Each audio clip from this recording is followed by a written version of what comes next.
Hey, this is Dylan with RepairSpots, and today I'm going to be showing you how to use the new sale feature on our point of sale system. So there are two ways to open the new sale page. We have the Quick Actions tab here, and we also can open the menu on the left and go to the bottom option of new sale. So let's go to it. Here we can add the devices that we are going to be selling, or the repair or order that's going to be made into the sale. So we just go ahead and add the items by pressing on the circle on the right.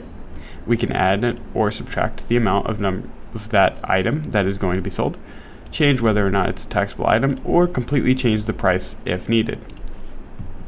You can then go over here to this icon of the character and link this sale to a customer and create a new customer from here, or select an already existing customer, although this is not a necessary step if not needed.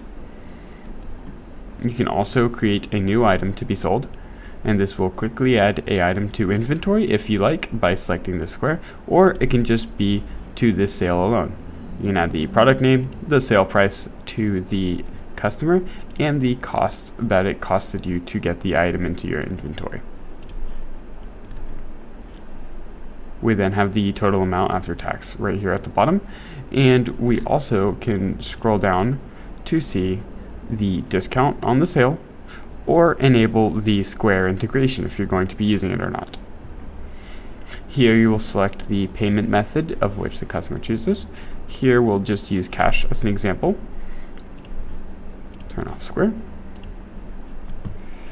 You'll input the amount of cash that the customer had given you. If Square was enabled, this Square would be doing this more automatically. Checkout was successful. Now we'll be able to either email the receipt or print the receipt from here. You can print it through a regular printer or through a Star Micronics, Epson, or Milestone Bluetooth printer.